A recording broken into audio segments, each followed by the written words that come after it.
I'm Ranjan Dash. I'm a 1998 alumni, and I take care of the webinar series. And so we do about 2 webinars every quarter, and we try to cover as many different topics. And if you have any suggestion on a topic, then just let me know. So today we have one of our very own from 1992, Professor Balaji Panchapakesan, and he's going to. Okay. Can you please mute yourself? This is actually the main. Oh, the main. Yeah. Yeah, he is a professor in Worcester Polytechnic Institute in the Mechanical Engineering Department. He's a 1994 Mechanical Engineering alumnus from IIT Rourkela. He did his PhD from University of Maryland in Mechanical Engineering. His expertise is in the field of nanotechnology, microtechnology, and he has recently been the recipient of Fulbright scholarship, which is a very well-known scholarship. So we do congratulate him, and he is going to basically share his journey as an academician towards getting the Fulbright scholarship. And as a background, he would share his research work. So, Professor, this is the floor is yours. And again, if you want to share your screen, feel free to do it. And I'm sure there will be more people joining as we talk here. Oh, thank you. So can I start now? Yes, please. Okay. Thank you very much, Ranjan. And my fellow friends from NIT, I've not seen all of you in like 20 years.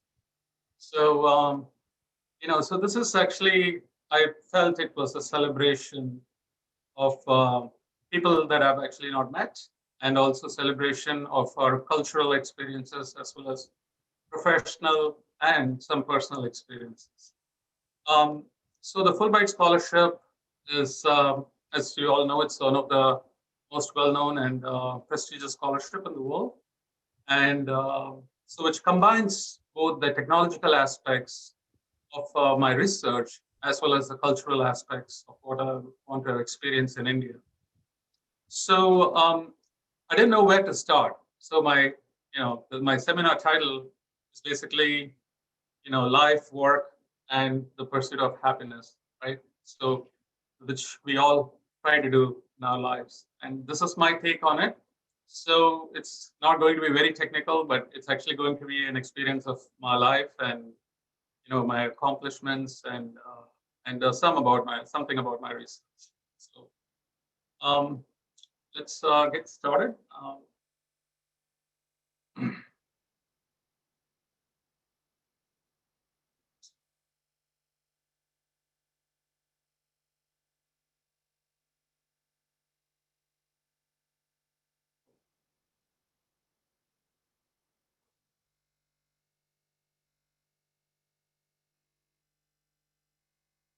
So good afternoon. So this talk about life, work, and happiness is my personal take on things. So before I start, I want to actually introduce myself. This is how I didn't know where to start this. So I was just like, okay, first let me put myself out there, how I looked in REC. At least some people might actually remember, because the last time some of the friends that I've met in REC, I still remember them from REC days, and we all have aged. So, so I just want to actually kind of, this is me when I was in REC Rourkela, and this is actually me today. And we make microchips based on semiconductor batch fabrication techniques. And these chips, we actually use them for cancer detection. So we isolate something called circulating tumor cells from blood, and we use these chips in order to actually capture. So for all of you who don't know me, I was born in 1973 in Tamil Nadu, India, Chennai. And I did my schooling till 12th grade in Chennai in one school. So, so all the friends, I grew up with them, like, from all the way from LKG to 12th standard in a single school. Followed by that, I actually got my BS in Metallurgy and Material Science from NIT Rourkela in 1994. I did my PhD at the University of Maryland, College Park. Between 1994 and 95, I was actually in Chennai working for Ashok Leyland. So I actually pursued, embarked on my PhD program at the University of Maryland at College Park. I got a PhD in mechanical engineering. I've been a professor since 2001. So I didn't do any postdoctoral research. And I got a job immediately as a professor from being a graduate student. And overall, I have actually, I got a graduate student award for my PhD thesis from my International Materials Research Society, which is an international organization for materials research. I got a young faculty, a National Science Foundation Career Award. This is actually the most prestigious award given to young faculty. And as a senior scholar, I got the Fulbright Senior Scholar Award, which I'm hoping to go to India after this COVID crisis has actually subsided. I hope all of your family in India are safe during this time of this pandemic. So, as my title of my talk, I just wanted to actually kind of express my opinions on what is life, work, and happiness, and how can we actually integrate all of these three things in the pursuit of our existence, right? So, in my opinion, life is actually a set of experiences as an individual. Right? So we experience, and what makes us so beautiful as human beings is all of us are unique. We all have different ideas. We all have different experiences, and we experience as a whole world. Everyone experiences, their own what they think is their experience, and these experiences could be, like daily, from going to work, coming back home. It could be weekly. It could be interaction monthly, or maybe even yearly. So this is also an experience that currently, as I'm giving this seminar, I feel like this is also a great experience of bringing all the people together from different facets of life.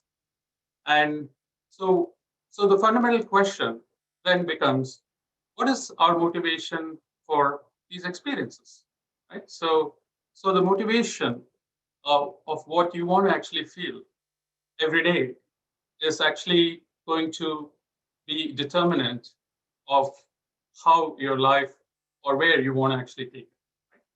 And the most important thing about the experiences is the outcome. So there are different types of outcomes, right? So we want to, have experience. We experience life as we actually move, on this life, and we have a certain motivation, and we also want a certain outcome. So, for example, passing a course with an A grade is actually an outcome, and the experience that you went through while you're actually learning in the class. So I want to actually start with something about my life. And so, as I said, I come from the south of India, and I was born in Chennai. And so the culture in Tamil Nadu is actually definitely different from the culture in Delhi, right? So it's been a long journey, So I just turned 48 years old. I can't believe that. Okay, almost 50. Right? So I just realized I'm pretty much old, right? I was actually a good student growing up. I had our family was just basically, me, my mom, dad, sister, and my dad and mom's extended family. That's it.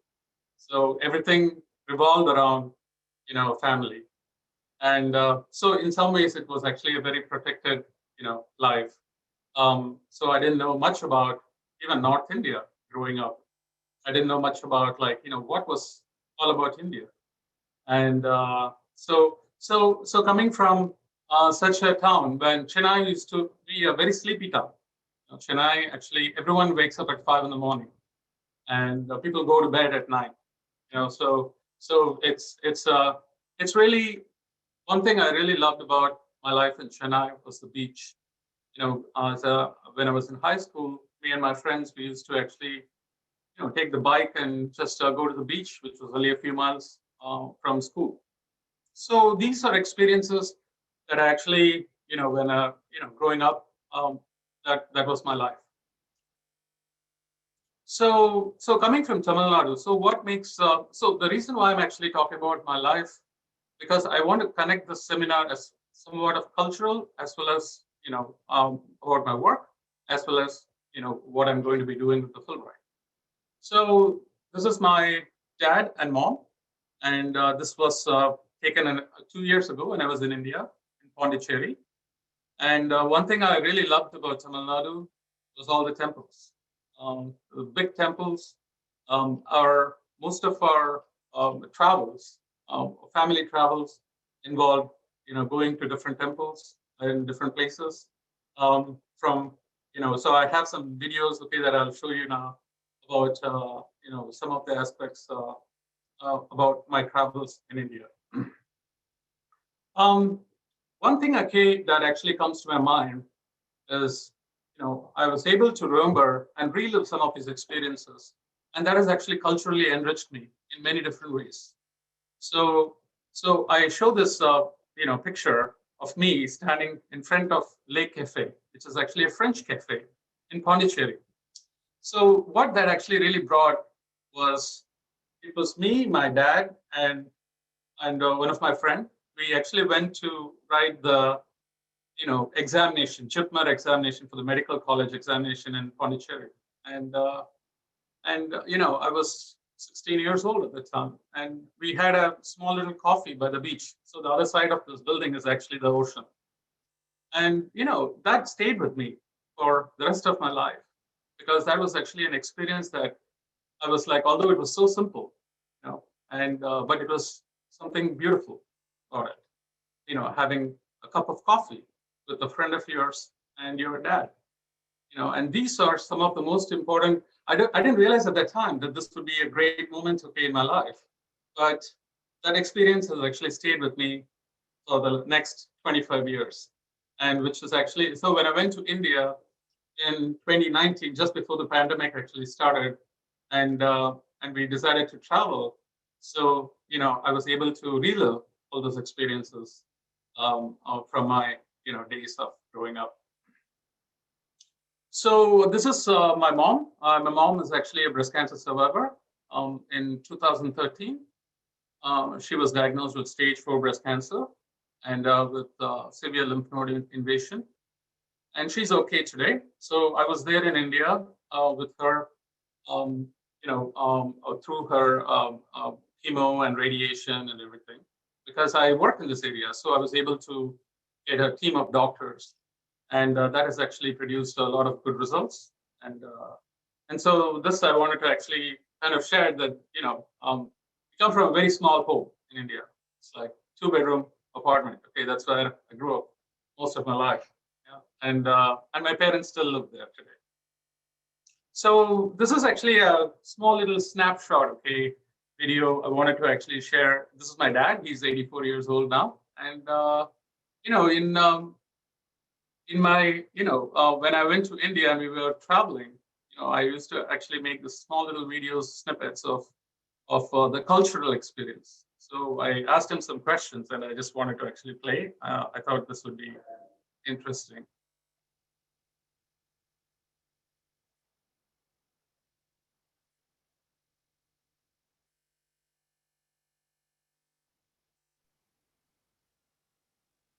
The voice is not coming on the audio. Oh, the voice is not coming? No.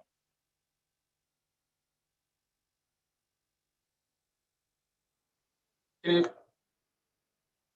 I think that you have to share some kind of system voice. It's still not coming.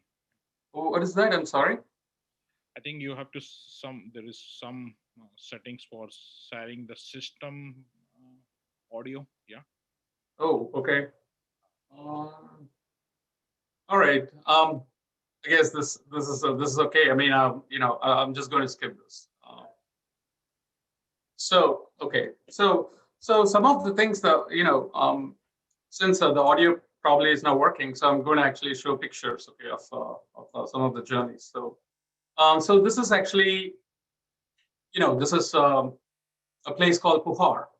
That was actually very that was very important for me.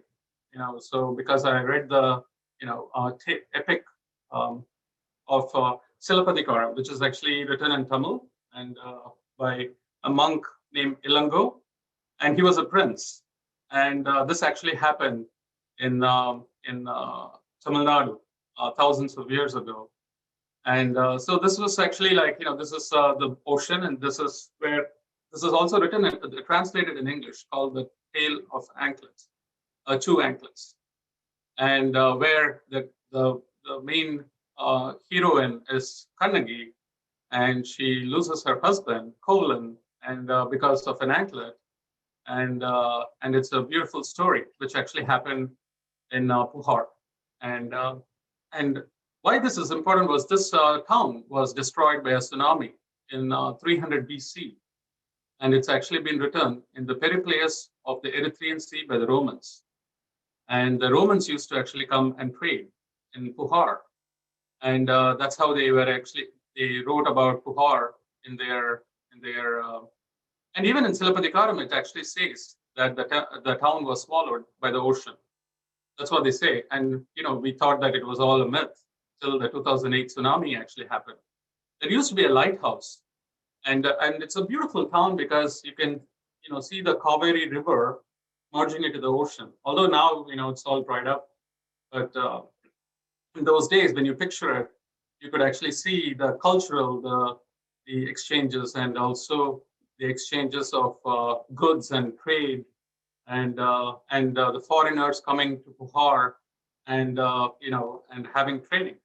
So these are all something that I actually found in my journey to India in 2019. I also actually went to Rameswaram. Rameswaram was such an interesting place for me. These are all in the south. I haven't traveled much in the north, so I'm going to actually talk about Tamil Nadu a little bit. So Rameswaram is such a great place because it's actually a confluence, okay, of different ocean. Like you have Fox Strait on one side, and you have the Bay of Bengal on the other side, and it's an island. So as you can see, this is a Rameswaram island from the bridge, and this is actually a cantilever bridge through which the train actually goes. So the great thing, okay, about Rameswaram is it's actually like pretty shallow, really, really shallow place. The ocean is very shallow, so you can actually just walk the ocean in some places, and also it flows like a river, and you really don't feel like it's an ocean, but it's just so these are all like some of the things when I was there in Rameswaram, and I was able to imagine how Rama, on his way to Sri Lanka, would have actually experienced this. I was like, wow, like how and now the NASA satellites are basically showing that okay, it's all shallow reefs, okay, on the ocean between Sri Lanka and India. It's just only 30 miles, actually about 24 miles, I think, the Sri Lankan land as from the tip of Dhanushkodi, and it's all sandbars.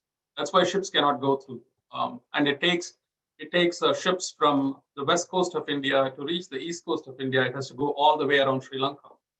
It has to go through around Sri Lanka and come back because of the ocean, and it's amazing to experience that, because you really start to think that, wow, like how much Rama must have actually felt, going with his army, and what would have been a strategy of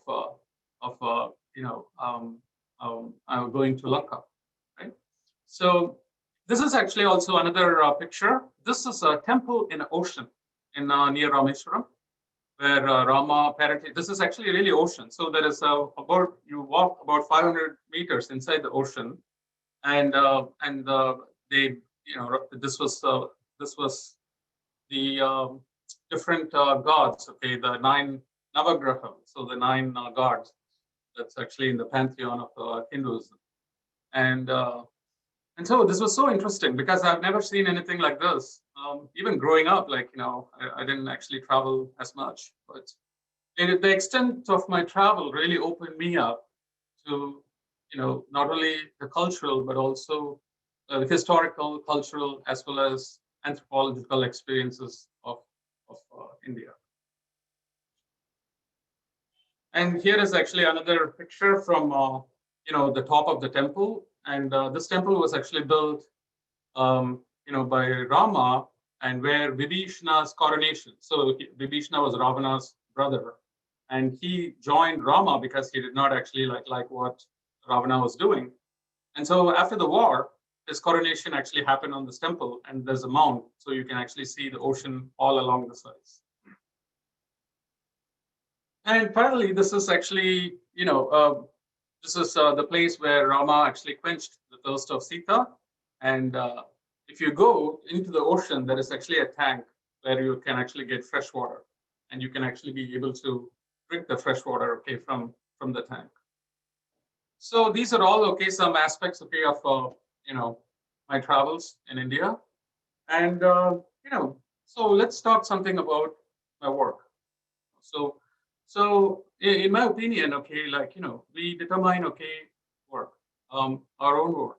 The happiness, okay, at work comes from the determination of what we want to actually achieve in our lives. Okay? So as an academic, so I want to actually tell you something, okay, I've been a professor for the past 20 years. I pretty much, I work, different hours, different days. I also work on Saturdays and Sundays sometimes. Most of my work involves advising graduate students. Writing grants, grant applications is a very integral part of what I do, and also publishing new papers in different areas of research. So it's very important for us to integrate, okay, both the work experience through our personal experience, okay, of our lives in order to actually find happiness, right? So the greatest joy for me as a professor is to actually, when I see my graduate students, advise them, okay, on research and also publishing papers in high impact journals, and also mentoring my postdoctoral researchers from different countries. So I've had students from, Iran. I've had students from China. I've had students from India. I've had students from South America. And and also I've had American students. So all these experiences brings a lot of interaction. Brings a lot of interactions with different people from different cultures, and these interactions has actually cherished and made my life more happy and or enriched my life in different ways. It has enriched because I was able to taste food from different countries. I was able to, advise my students, and we often, we think differently from, people who come from different countries. They think differently, and you learn something about the thought process and how you can actually, learn new things, okay, from that. So this is what I do for a living as a professor. Some of my work also has involved going to places like University of Cambridge in England. I was invited to actually give a talk there. I work on something called polymer nanocomposites, also for which I won the National Science Foundation Career Award.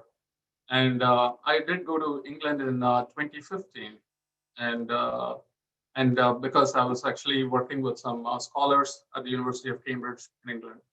And here is actually my friend Eugene Terenche at the University of Cambridge, and we discussed a lot of research ideas, okay, on making light-driven actuators. And followed by that, I was actually invited for lunch at the King's College, which was actually really impressive. Cambridge is one of the oldest universities in the world. It's almost about 600 years old. And they have the King's College and the Queen's College, and it was actually quite amazing to see that.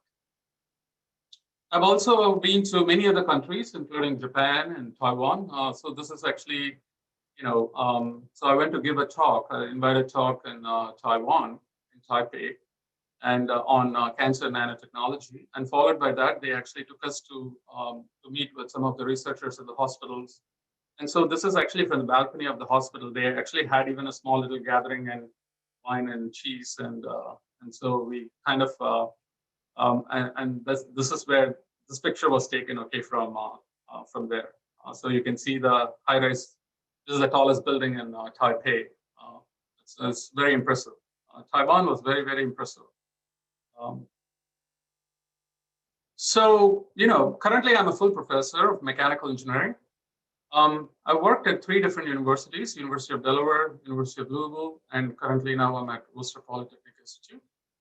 And each place has actually given me different things. So at the University of Delaware, I was actually a young professor, and I won the NSF Career Award there. And for my work in the area of polymer composites and light-driven actuators. I was also able to, spearhead a program on micro and nanotechnology at the University of Delaware. Followed by that, when I moved to University of Louisville, I had, I was part of a clean room, so which is actually useful for semiconductor batch fabrication. And so we actually were a group of people, okay, working on different aspects of how to actually use clean room technologies for different types of application, including biomedical applications. And followed by that, now I'm actually at Worcester Polytechnic Institute. So one thing that I actually realized is universities are big spaces. So they're happy spaces. The space actually determines the productivity. So you have a cluster of equipment, and you have access to all these equipment, you have access to researchers, you have access to, and so creating a space for yourself is actually going to be very important in your experience at work, because it makes you happy and also it improves your productivity also. So, so the thing is, so what have I done in the last 20 years? In the last 20 years, as a researcher, as a professor, I published about 100 papers. I'm actually, I think I'm in the top 1% of researchers around the world by the, Clarity Analytics. They come up with a list of, 0.1%, 0.01%. So I think, I still have a lot to learn. So I'm an advisor. I've been an advisor to 10 PhD students, 6 postdoctoral researchers, and a countless number of undergraduate students. I teach Introduction to Dynamic Systems. And, my students and discoveries are a great source of joy for me. So in some ways, my work is not just about, publishing papers. It's also about interaction with graduate students and creating, new ideas around what we actually work in the area of cancer or other areas. So these are all, okay, some things that I actually wanted to, kind of share. So one of the fundamental question, okay, as I tackle every day is, at work, is what does this all mean? Like, sometimes, you can go about life, go to work every day, come back, and that's what I do, right? So I go and write proposals. Some of these proposals gets rejected, and then and then you keep writing again, right? So what I've actually really realized is, even if I make the smallest discoveries or inventions and be a part of a team, it moves all of us forward. So in other words, what I feel is a meaningful contribution, how small it may be, is actually the essence of what I do, my work. And I just leave it there because, so there are things, okay, in my life that I want to separate from my work. And there are things in my life that actually is coupled with my work also. So, and finally, since my title, I have to justify my title, right? So life, work, and happiness, right? So what is really happiness in life, right? So it's an emotion. We all go through that, and sometimes we are happy, and sometimes actually we are not, right? So no one is actually perpetually happy, except for this guy. I saw him on YouTube named the Silent Baba, and he's been in the Himalayas for 7 years. And I want to actually, like, even though, the audio might not work, I just wanted to actually share the beauty of the Himalayas in this video.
So, so this guy has been in the Himalayas for 7 years, and he's been silent. So they call him the Silent Baba.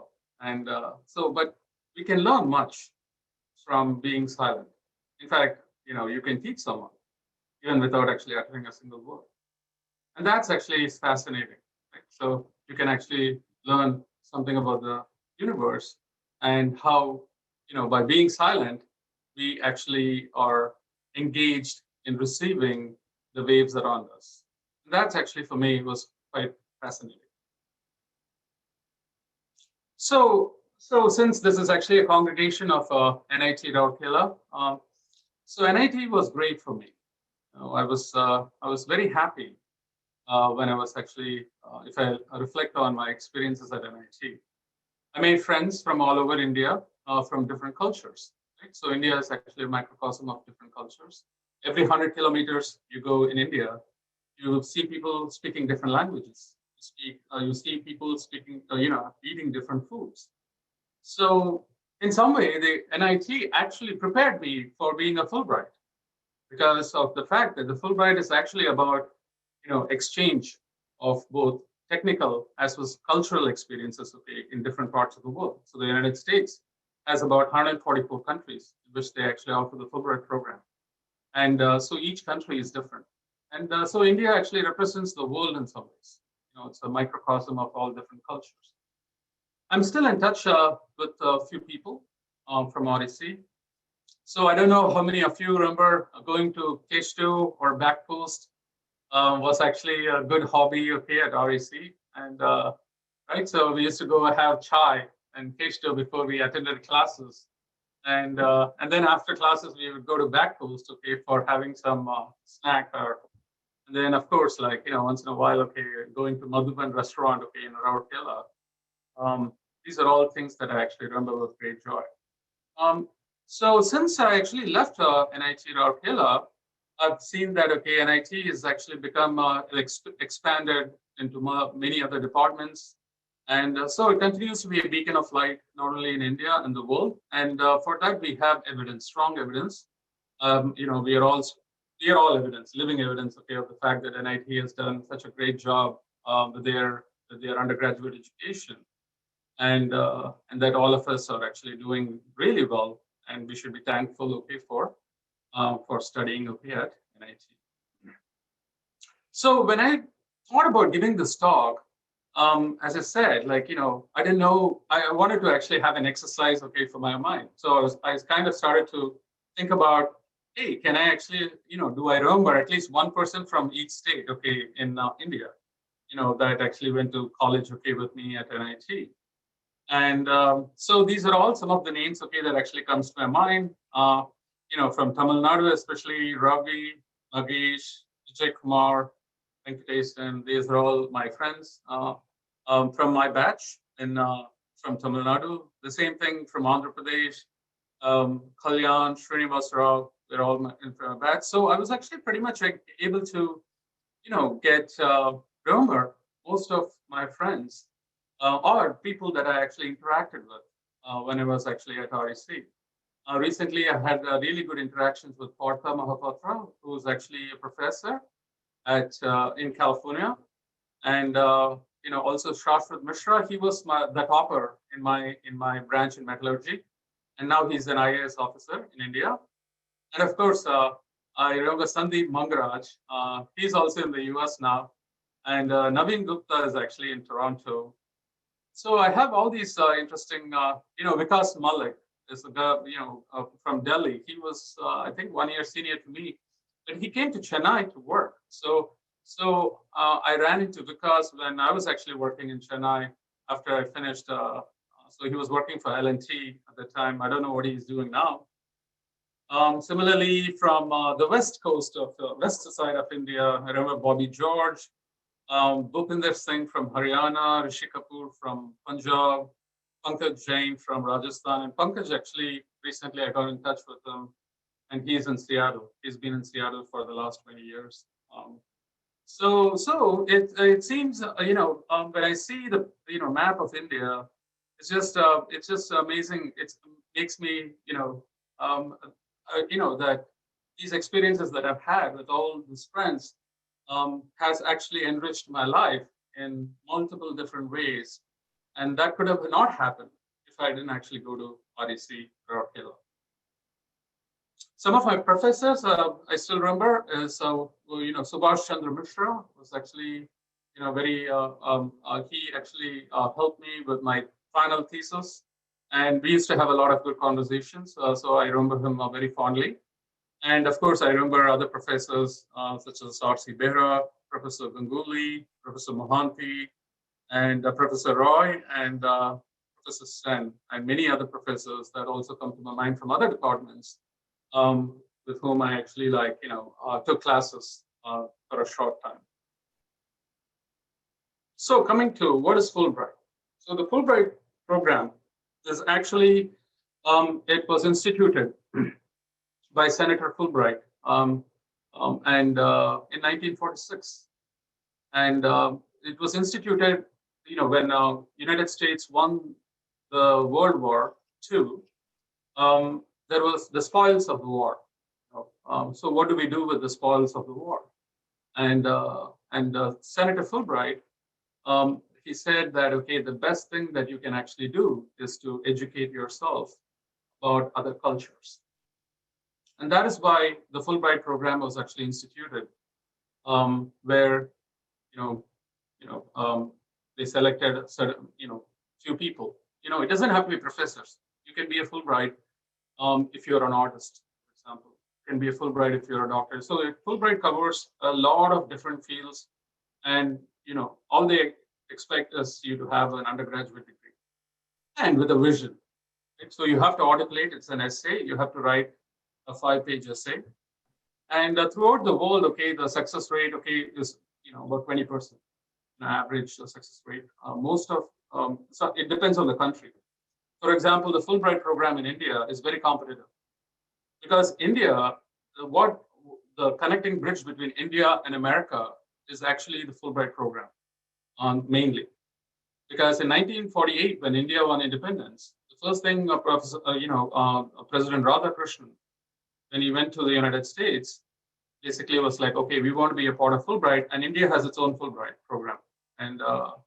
And so it's amazing to see for the last 60, 70 years, thousands of Fulbright participants from both the United States as well as from India have actually gone on to become leaders and visionaries, state heads. In fact, S.M. Krishna, who was the Foreign Secretary of India, was actually a Fulbright scholar. So the Fulbright program is actually mainly it's about the articulation of research, but also combining that with the cultural aspects, which means that interaction with local people, interaction with with the country where you're actually going and how that actually enriches and you bring back that knowledge and that experience that you experienced as a Fulbright back to the United States in order to actually. So what is the idea behind that? The idea behind that was we do not want wars. Instead to avoid wars, you need to understand people, and that's exactly the reason why the Fulbright was actually created. So the Fulbright experience in India will allow me to network with cancer researchers in India.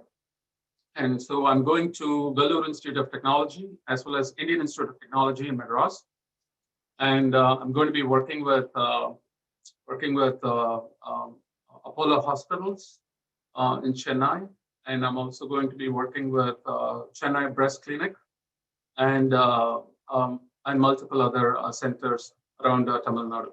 So, the reason why I actually picked Tamil Nadu was also because of the proximity to research institutions that are actually for example, Chennai Adayar Cancer Center is actually one of the biggest cancer centers in India. And so Tamil Nadu has that clusters of cancer researchers, and that would actually help me in my research. So the cultural exchanges will be priceless. So I plan on not really staying in Tamil Nadu, but I want to actually, I plan on going to NIT Rourkela. In fact, I wanted to actually go and meet all the professors as well as students, and possibly if I can give a seminar on a specific topic, okay, that would actually be wonderful. I'm also planning on going to other places in the country that I have not actually visited, especially I have not been to the northeast of India. So I'm actually hoping, I was so excited when the Fulbright, results came out. I was like, okay, I can actually go in May and I can come back next year. And till, the virus pandemic, okay, took off. And that was actually, I was a little bit, so now I'm actually planning on going to India in January because of the pandemic. It's been postponed by several months. So the thing is, what I plan on doing with my Fulbright is, to actually learn about new ideas on, in imaging and, drug discovery and delivery for cancer in India, and also couple that, okay, with and enjoy the cultural aspects of India also. So as I said, I'm going to work with Indian Institute of Technology and Madras and VIT. So what I'm hoping to convey, India is a very young country. So India has 356 million young people who combine both the cultural values of India and also, some of the aspects of free thinking as in the United States. So I hope to convey to the young Indians to be more globally engaged citizens. In fact, going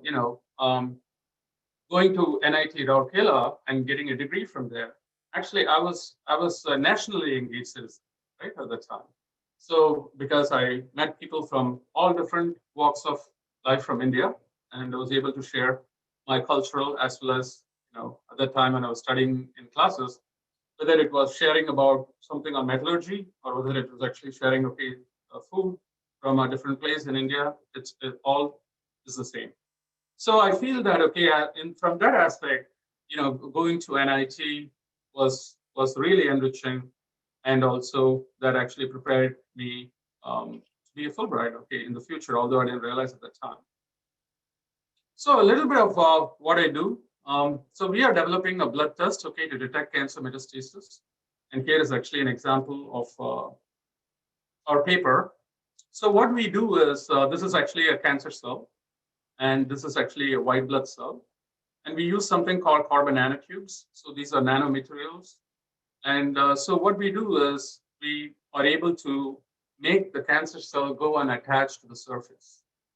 And when they do that, and when they attach, we can actually be able to look at their properties and determine, okay, whether this is actually cancer or not. And we were able to, this is actually on the cover of a very important journal, which has a very high impact factor of 7.0.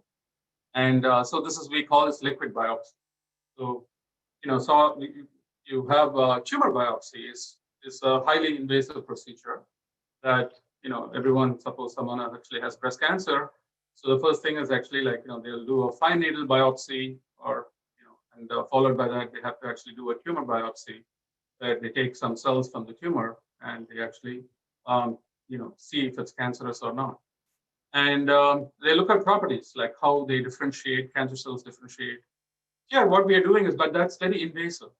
So, now what we are trying to do is actually we are trying to remove blood, just 10 ml blood. And whether, from blood, we try to extract these cells that are actually floating in the blood, because blood circulation in the blood is what actually causes metastasis. So these cells from a primary tumor, they will actually go into the blood. And from there, some of them will die during that process, but some of them will actually go to a distant tissue. And so for tumor cells to intravasate and extravasate is actually, it actually occurs through the greater circulation system. That's what we are actually trying to learn. So how these cells are actually different from the primary tumor itself. So metastasis is actually a biological extremity. So what do I mean by that? So that means that, okay, most of the cells will die. And it's not supposed to actually happen when these cells are actually shed, okay, into the blood. But some of these cells will survive and over a period of time. So it takes years, and it's a metastasis is actually a very inefficient process. So the scientific literature and many people, now they think that metastasis is actually an early process. So, or in other words, like, someone who is actually staged with stage 1 cancer, so that's a localized cancer.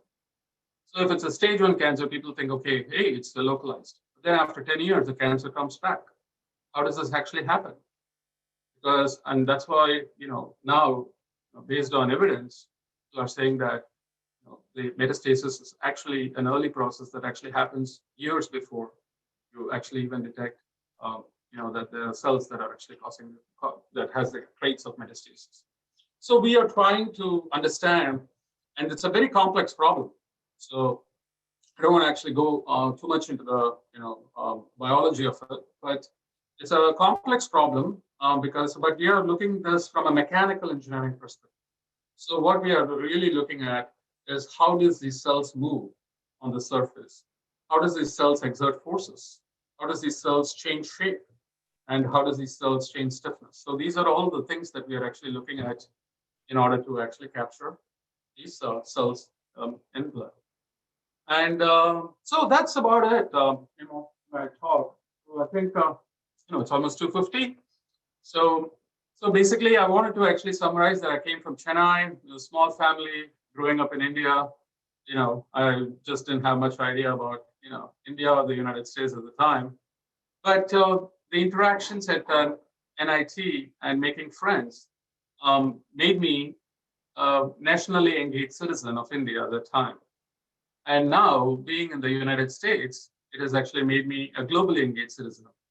And so I wish all of you, to be more globally engaged. And that's what I want to actually, one of the things that I'm going to actually like really do in India, and I'm there, is to give seminars and also to celebrate the aspects of whatever research you're doing to be globally engaged. That will actually enrich you culturally, as well as that will enrich your work and also your life and in the pursuit of happiness. Thank you very much. Thank you. Thanks a lot. It was quite an interesting story. I think everyone who has come this far, graduating from NIT Rourkela and then coming to US for work, I think could relate to your story. So that was pretty nice. Yeah. So we have time for questions. Anyone has questions? Yeah, I just wanted to kind of give my, experience of what I've done for the last 20 years and just share some of the aspects. Yeah, so definitely there's more to my experiences as well as this. So, and I just wanted to kind of give a little glimpse of that. Hello, Balaji. My name is John Cora. I'm president of NITROAA, and welcome you to NITROAA. Thanks for the very engaging talk. I also share my 3 years I studied in Chennai. So, it was a great experience. I was in Tambaram with the Madras Christian College. Excellent. And my question is, how did you go from a metallurgy graduate to a mechanical engineering PhD to a cancer research Yeah. professional? So Yeah. So that's a very good question, right? So you hit it to the point, because I wanted people to see that, and you just asked the exact thing that I don't know whether I delivered it perfectly, but yes. So how did I go from metallurgist? So in REC, I was a metallurgist in material science. So when I came to Maryland, I was actually a material science student. I did work with a very famous material scientist named Manfred Budek. But at that time, the whole field of micro electromechanical systems was blowing up in the United States. It was like a very hot field of research. So, and what happened was, I was supposed to leave Maryland and go to Stanford University, because I had actually met a guy who was doing micro electromechanical systems research at Stanford, and he was like, "Why don't you actually come to Stanford University?" And then I went to the professor at the time. There was actually a director at the Institute of Systems Research named Gary Rubloff. I went and talked to him. I was like, "Hey, I'm leaving because you don't have this program here." And his answer was, "We just hired at Maryland. We just hired this guy. Okay, and go talk to him." And his name was Don DeVoe, and he came from University of California, Berkeley. And then I went and talked to him, and after we started talking, he was like, "Wow, you're the first person I've met at Maryland who knows about micro electromechanical systems." So he asked me to change to mechanical engineering. And so there I learned design. I learned how to actually make these small devices. And I went and worked at the National Institute of Standards and Technology at Gaithersburg, Maryland, which is actually a government institution. And I was helping them develop their micro hot plate chemical sensor development. There, I learned also nanotechnology, how to make nanoparticles for gas sensing applications. So, and that's why I won the Materials Research Society Award for my graduate work. So, after that, what I did was, when I came to University of Delaware as a young professor, I met a cancer biologist named Eric Wickstrom. And, we were actually sitting down and thinking and talking about, okay, and he taught me some of the, things about cancer biology. And so I used mechanical engineering principles in order to actually solve a biological problem. And that's the route that I actually took. So it was years in the making. Okay, well, I have one more question. I hope you are a member of NITROAA. Yes, I am. And are you planning to come to the Dallas convention? I am not sure. When is it? Maybe you can give a talk there, Sure. Yeah, I'll be happy to come and give a talk. If it's is it anytime soon, or in October. Oh, in October. Yeah, I should be here. Oh, yeah. I won't be in India. So you're planning to go to India in about January? Or? Yes. Yeah, the Fulbright is actually starting in January. So I will be. I'm planning to go to India after my term is done at WPI, and so I hope to be in India by Christmas. Okay. Thank you. Thank you so much. Yeah, maybe if others don't have questions, so I will share my question. So one is on the cancer detection, right? So the one that you mentioned about measuring the mechanical kind of effect on the cells, right? How do you, if you look at lab on the chip that is based on electrochemistry and all those things, how does mechanical really, what mechanical can do and what others cannot do, right? Okay, so mechanically, so the first difference between a cancer and a normal cell is their viscoelastic properties. So the viscoelastic properties of cancer cells tend to be more fluid-like, so they have more cytoskeletal fluid. So they tend to be more soft compared to like normal cells. So you can do mechanical stretching. So for example, you take a cell and there are some apparatus like a laser. You can put a laser between a cell and then try to stretch it and see how much the stretching. So based on the stretching, you can say whether this is a soft cell or not. And based on that, you can actually determine, okay, if it's actually cancerous or not. But the problem, okay, with mechanical stretching methods in the past is that when you stretch the cell, first of all, the stretching is very low, about 30 to 35% for a metastatic cell compared to a normal cell, which is 15%. So the variability is high. Because of the variability, okay, then you can get false positives and negatives. And that's what we actually overcome in our research.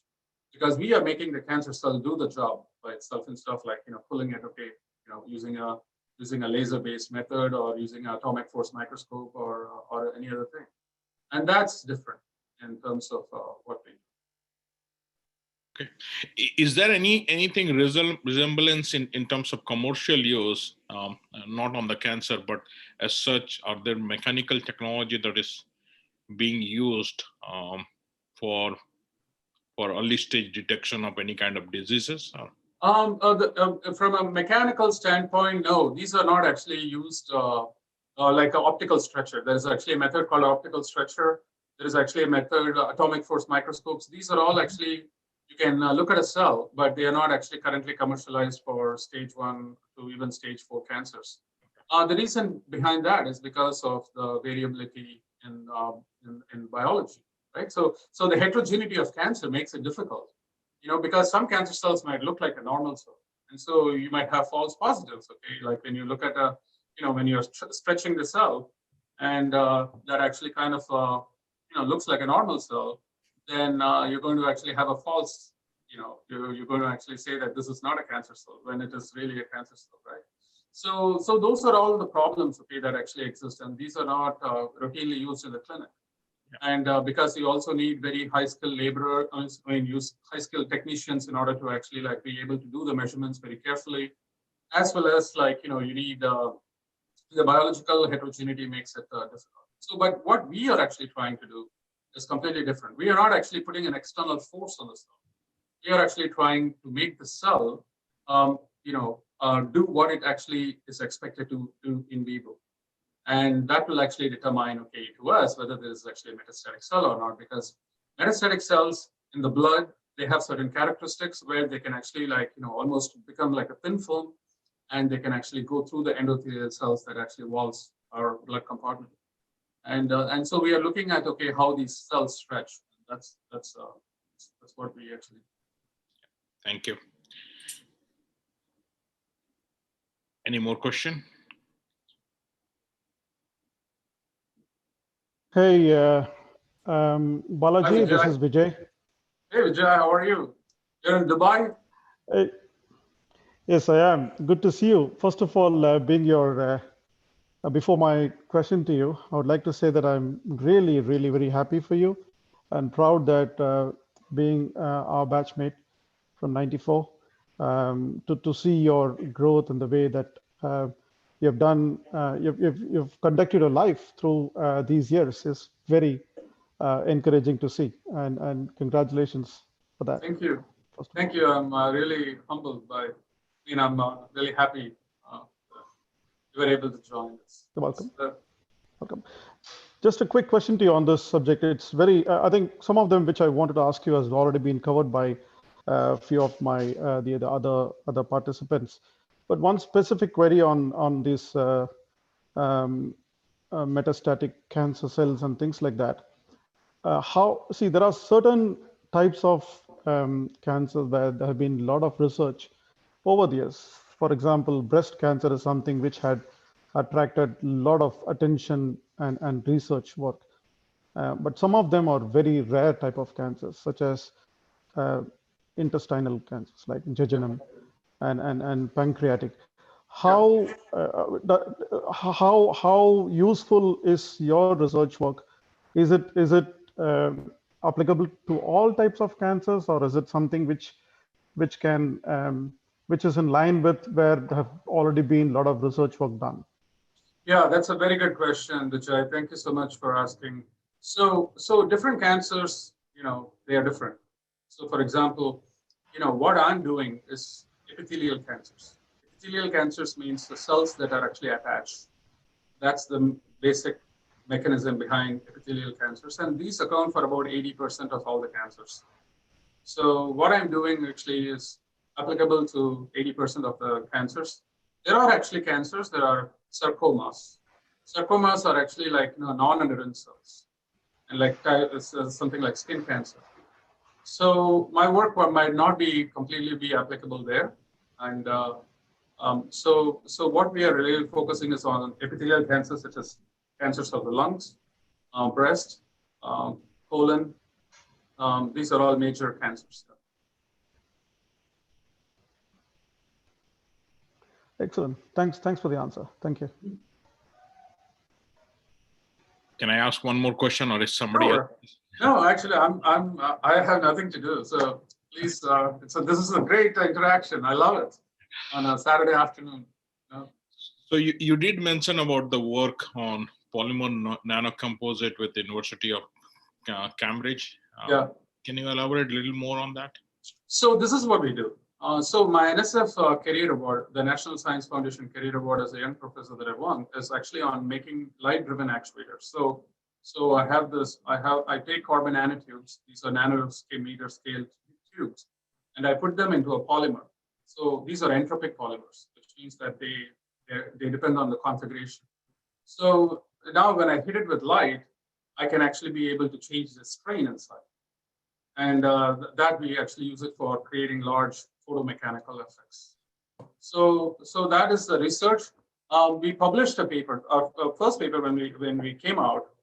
Immediately, Eugene from University of Cambridge, he was like, "Hey, we just published a paper in Nature. If you had known earlier, okay, like he published a paper in Nature the same year. 2 months before my paper came out.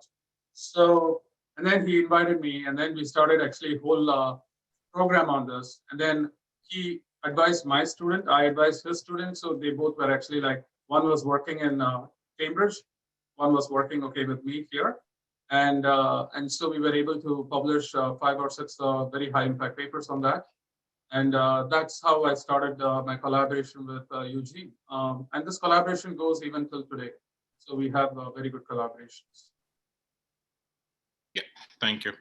Mm-hmm. By the way, in general, I think the story that you shared today,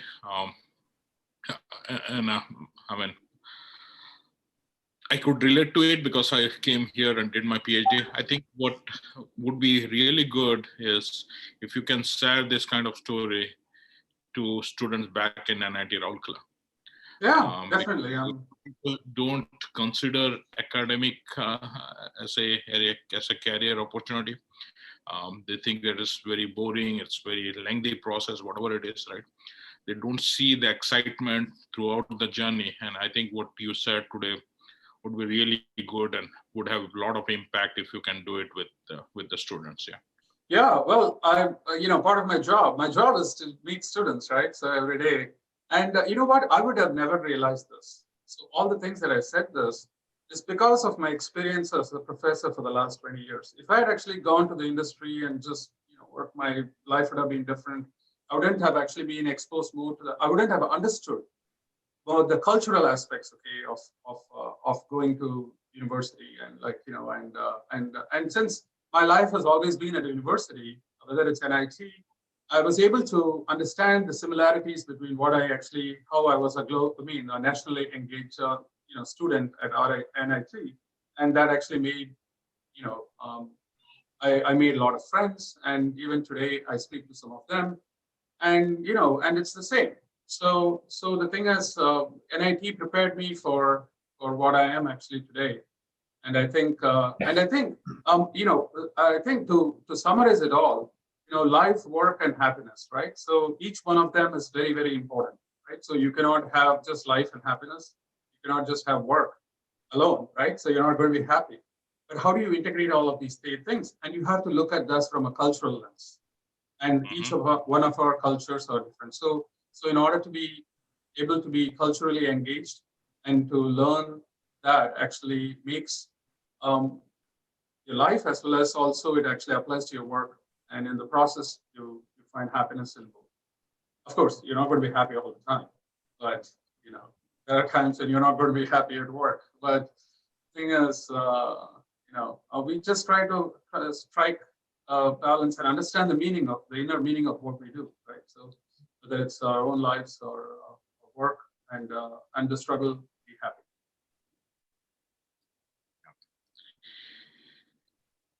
Any more questions? Gary, any comment from your side? Yes, I wanted to appreciate Balaji for taking the time, especially on a Saturday. I know he said that it's nice to be among Nitrans. Other than that, it's really nice to have you spend time with us and opening our minds to different things, for sure. Because Ranjan has been doing a great job. Thank you very much, Ranjan, for coming up with these unique series of seminars, and it certainly shows that there's a lot for us to learn from others, and new things are always better, even though that may not be our expertise. Coming from someone from the nuclear industry, it's totally different. But I really appreciate all the work you're doing, Balaji, and hopefully it'll help find better cure for cancer, and that's our hope. Because always, anybody you meet, there's someone in the family who has been through it.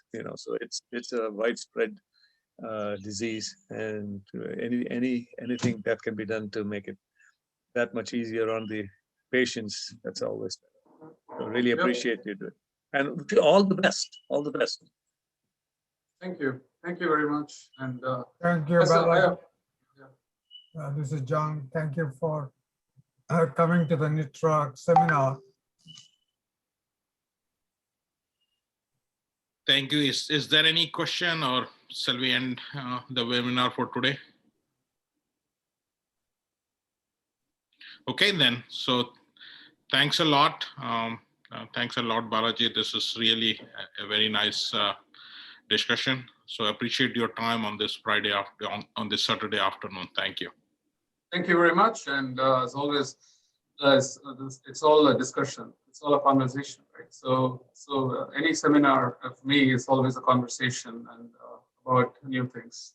And in this process, I wanted to convey what my view on life and work and happiness is. Mm-hmm. How I try to go about that. But we all have different paths, and in the end, it's all the same. All our paths merge, and that's our life. Right? Yep. Thank you. Thank you very much. It was a pleasure to have this and share my experience. It was wonderful. Thank you. Thank you so much. Bye for now. Thank you. Bye-bye. Bye. Bye. Thanks, Ranjan. Bye. Thank you. Bye.